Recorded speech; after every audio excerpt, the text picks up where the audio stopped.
Are you a physician, contractor, business owner, somebody with kids still at home that are driving? Listen, you have target risk and a family at home. Well, you need to protect those assets. So the question then becomes, should you deed your personal residence into an LLC or a trust, or just leave it alone? Well, in this video, what I'm going to do for you is provide a clean framework of how to protect your home without creating new problems with your lender or insurer. All right? Let's get started. All right, hey, I'm Clint with Anderson Business Advisors, and I build asset protection plans for investors and professionals. And so I want to do with this video here is cut through the internet myths and get you practical answers to protecting one of our most valuable assets, the home, the equity in our personal residence.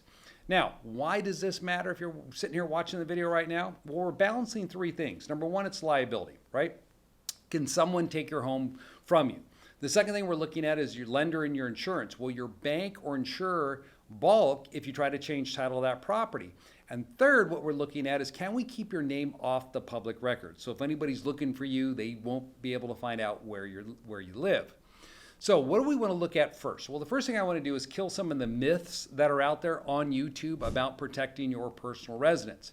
Okay, so number one, residence planning, protecting your personal residence is different than what we use to protect your rental property. I mean, it's just a different approach. It's because with your personal residence, it's not an investment property. So some of the things that we're going to be sharing with you, they're designed more from the standpoint of creating a smoke screen, making it appear that, hey, I don't want to go after this individual because he doesn't have any assets. Or if I take the lazy route, which most attorneys will do, and I record a judgment against that individual, it won't stick to your property.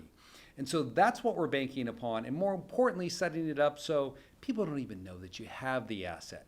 You see, the wrong trigger or wrong structure that you're setting up can trigger the due on sale clause language on your bank note and create problems for you really fast. And this could also become a problem with your insurance if you're not setting this stuff up right. So we're going to talk about that. We're going to show you that, hey, LLCs work in certain situations. Trusts, yes, they work too, but again, those are not lawsuit protection entities, all right? And whether or not lenders even care about the title change. Okay, so what is the first option you have? Well, option A, what I'm going to lay out for you, is putting your property into a limited liability company. So here's what you could do. Set up a Wyoming LLC, okay, for your personal residence. Now, before you go about and you think, hey, that's what I need to do, the first question you have to ask yourself is, what is your homestead exemption? So not many people, but people who live in specific states, Florida, Texas, they have an unlimited homestead exemption, which means this, that if they're sued, a creditor cannot take their personal residence from them, all right, because it's protected. You always have a place to live in those states. So when the law states that it's unlimited, it means if somebody sued me and I lived in Texas and they get a judgment against me for $10 million, all right, my personal residence is not going to be able to be touched for a $10 million judgment that's rendered against me personally. I can still live there free of that creditor claim. So that's great. If you have an unlimited homestead exemption, then you're most likely going to keep it in your own name, or you're going to use option B, which I'll share with you in a moment. So that's the first thing you have to ask yourself before you use the Wyoming LLC strategy. So the second thing that we look at here is, if you don't have a high homestead state, then you may want to put your property into a Wyoming LLC, deed it into here. And the reason why you would do that, number one, is privacy. Okay, so when you put the property into the Wyoming LLC does not relate back to you. Meaning if somebody were to look at title and they see this LLC on title, there's no way they can trace that LLC back to you because Wyoming does not collect any information on you. All right, so this is important. If you're looking for that level of privacy, which I would assume many of you are, I don't want people to know where I live, then you would want to use a Wyoming limited liability company. Now, the second problem beyond just the homestead exemption here that you have to be aware of is if you have a loan on the property. Okay, so if you have a loan on the property, then if you transfer your property into the LLC, it's unlike rental property. With rental property, you can put them into limited liability companies without an issue. Freddie or Fannie typically do not have a problem with it. But with your personal residence, that's where things can get a little more touchy because there's so many different loan products out there that require that you keep it in your own name. And if you transfer it in to an entity, an LLC, and there's debt on it, it could trigger the due on sale clause, which would accelerate that mortgage. So you have to be sensitive to this. Now, if that's your case and you're watching this right now, don't worry, I'm going to cover that with option B, and I'll show you another option for you. So essentially, if you own your property outright, you have a low homestead issue, or you low homestead in your state, then you may want to look at using a Wyoming LLC to hold title to your real estate. Now, I've done this with my own property because I don't have a mortgage on it and I have a very low homestead. I've actually placed it into an LLC. Now, in placing it into an LLC, which inspired me to cut this video, I was recently audited by the state of Washington, wanting to know whether or not this resulted in a transfer to another party. You see, what the state of Washington is wondering right now is, hey, who owns that LLC? Because they don't know, since it's a Wyoming LLC. So they're digging in to see, was this a disguised sale? Meaning that I'd set up an LLC, or an investor has an LLC, and I sold the property to them, and the investor did not pay the excise tax on the sale of this real estate. So this is an issue that came up personally. Now I just have to prove to them, of course, through my operating agreement and my tax return, that this is my house. But I'm just sharing with you is that this is a strategy that does work. The state doesn't even know that I own it because it masks your ownership through this type of structure. So it's a great structure, but it only fits for certain individuals based upon what I just shared with you. Okay, so what is option B when it comes to planning? Well, option B is to place your home in a trust, and not just any trust, not a living trust, because that's not going to give you the bang here that we're looking for. What you want to use for option B is a home trust or a residence trust. So I'm just calling it a home trust.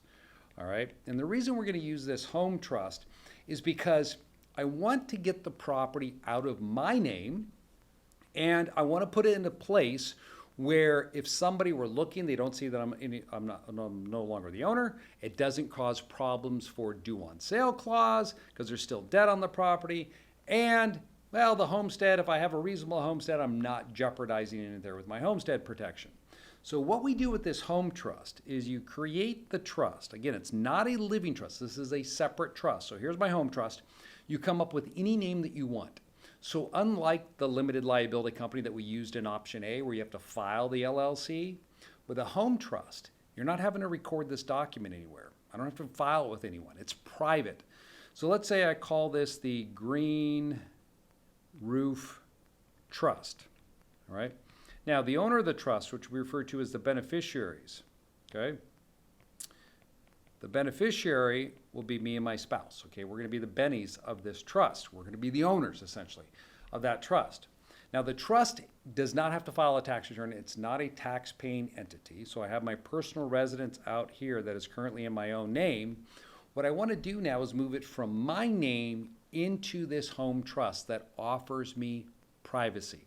So how do I do that? I deed it. Now, this right here I'm about to share with you, okay, listen up, because this is the critical piece of putting this together. To make this trust a trust that will give you privacy and at the same time prevent personal judgments that are levied against you. Let's say something happens, your son or daughter is driving a car and they're involved in an accident and they're sued, and then they come after you because you're the owner of the vehicle. That happens all the time. We've had clients that have had to gone through this, not only with vehicles, but with personal watercraft. They're out there on their jet skis or Sea-Doos, and they crash into someone, and then the parents get sued because they're the owner. If a judgment's entered against you, then any property you own in your name, that judgment will attach to.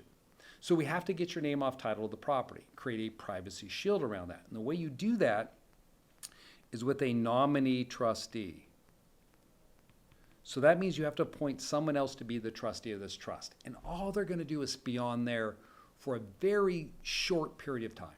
Okay, I've served on thousands upon thousands of trusts in my 20-plus year career of doing this for clients, where I'm listed as their initial trustee. So when you transfer title, it'll be transferred to Clint Coons, Esquire, trustee of the Green Roof Trust, just like that.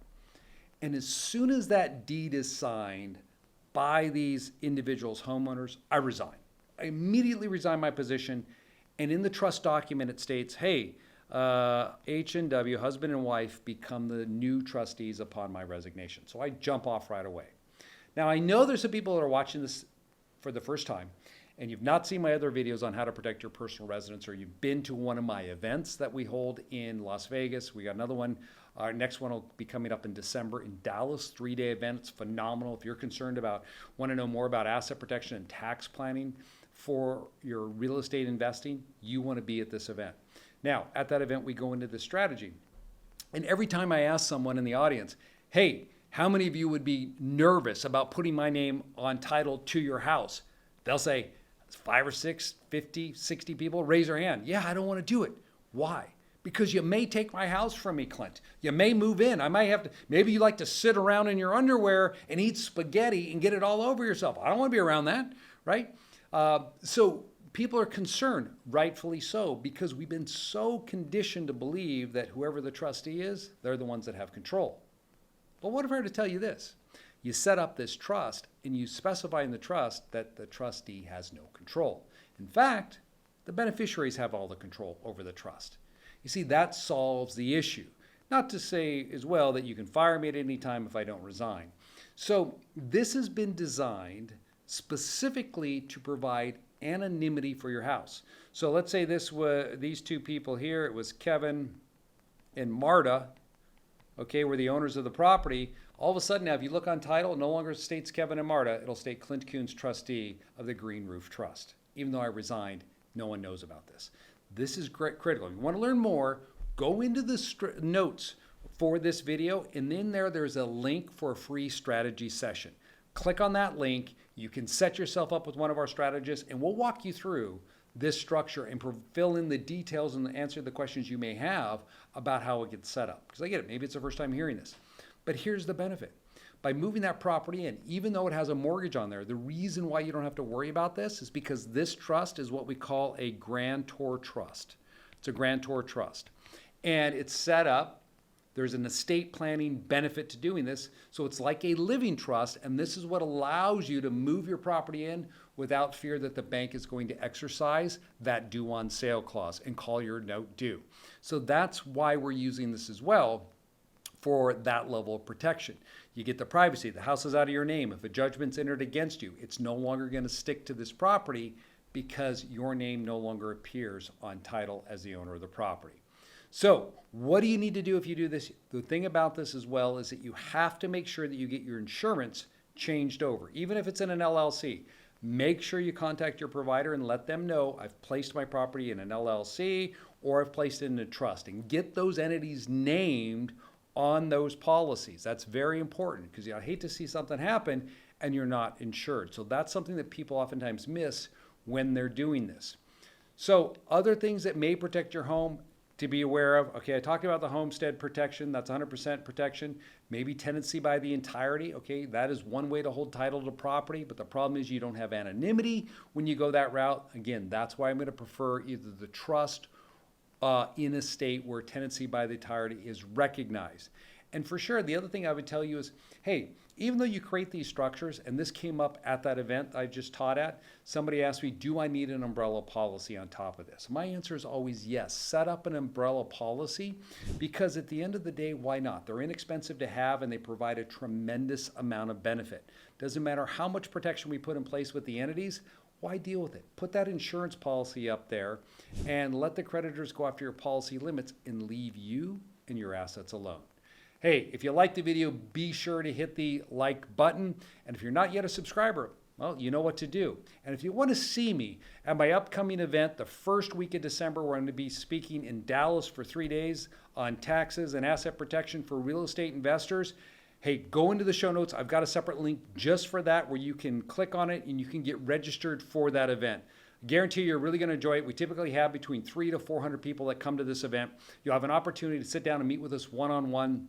We'll look at your situation and help you develop out a roadmap going forwards to protect your investments or to help you maximize your business planning. You do not want to miss this event. I hope to see you there. Take care.